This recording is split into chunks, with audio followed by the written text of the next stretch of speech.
The story of Biafra is one of the most powerful, tragic, and controversial chapters in African history. To understand the war, we must first go back to the colonial era. Before Nigeria existed, the region was home to many independent ethnic groups and kingdoms, including the Igbo, Hausa Fulani, Yoruba, Ijaw, Efik, Tiv, and many others. In 1914, the British colonial government merged the northern and southern protectorates into a single entity called Nigeria. This amalgamation, carried out by Frederick Lugard, united peoples with different cultures, religions, and political systems under one administration. When Nigeria gained independence from the United Kingdom in 1960, hopes were high. The country's first leaders included Nnamdi Azikiwe, Abubakar Tafawa Balewa, Obafemi Awolowo, and Ahmadu Bello. However, ethnic rivalries, political tensions, corruption, and disputes over power sharing quickly emerged. In January 1966, a group of young military officers led by Chukwuemeka Odumegwu carried out Nigeria's first military coup. Several top political leaders were killed. Although the coup failed to fully succeed, it overthrew the civilian government. Many Northerners believed the coup favored Igbo interests because most of the politicians killed were from the north and west. Later that year, a counter-coup led by Northern officers took place. General Johnson Aguiyi-Ironsi was killed, and Yakubu Gowon became head of state. Soon after, widespread anti-Igbo violence erupted across northern Nigeria. Tens of thousands of Igbo civilians were killed, and many more fled back to eastern Nigeria.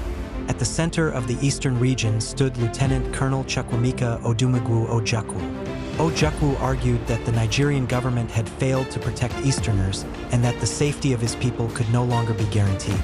Negotiations were held in Aburi, Ghana, where Ojukwu and Gowon attempted to reach an agreement. However, both sides later disagreed on how the agreement should be implemented. On May 30th, 1967, Ojukwu declared the Independent Republic of Biafra. Millions celebrated the birth of a new nation. But the Nigerian federal government rejected the secession and launched military operations to preserve national unity. The Nigerian Civil War, also known as the Biafran War, had begun. Several figures played major roles during the conflict. Ojukwu became the face of Biafra. On the federal side, Gowon led Nigeria. Commanders such as Murtala Muhammad, Olusegun Obasanjo, and Benjamin Adekunle led major military campaigns. The war quickly became international. The Nigerian government received support from countries including United Kingdom and Soviet Union, which supplied weapons and diplomatic backing. Biafra received varying degrees of sympathy and support from groups and individuals in countries such as France and from humanitarian organizations. As the war continued, the federal blockade of Biafra created a devastating humanitarian crisis. Food shortages became severe. Images of starving children shocked the world and became some of the most famous photographs of the 20th century. Millions suffered from hunger, disease, and displacement. Within Biafra itself, debates emerged over leadership decisions, military strategy, and diplomacy. Different historical accounts disagree about who helped or harmed the Biafran cause. Because these interpretations remain controversial, historians continue to debate the actions of various military and political figures during the conflict. By late 1969, Biafra's position had become increasingly difficult. Federal forces captured more territory, resources were exhausted, and international recognition remained limited. In January 1970, Ojukwu left Biafra for exile in Ivory Coast, handing leadership to Philip Effiong.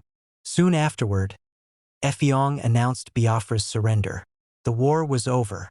Officially, the conflict lasted from 1967 to 1970. Estimates vary, but hundreds of thousands of soldiers and civilians died, while many estimates place total deaths, largely from starvation and disease, in the millions. After the war, Gowon declared a policy of no victor, no vanquished, and promised reconciliation. Yet the memory of the conflict remains powerful. For many, Ojukwu is remembered as a symbol of resistance and self-determination. For others, the war serves as a warning about the dangers of ethnic division and political conflict. More than 50 years later, the story of Biafra continues to shape conversations about identity, justice, federalism, and national unity in Nigeria. It remains one of Africa's most studied and emotionally significant historical events. If you enjoy powerful historical documentaries that explore the events that shaped nations and changed millions of lives, subscribe now and join us as we uncover the untold stories of world history.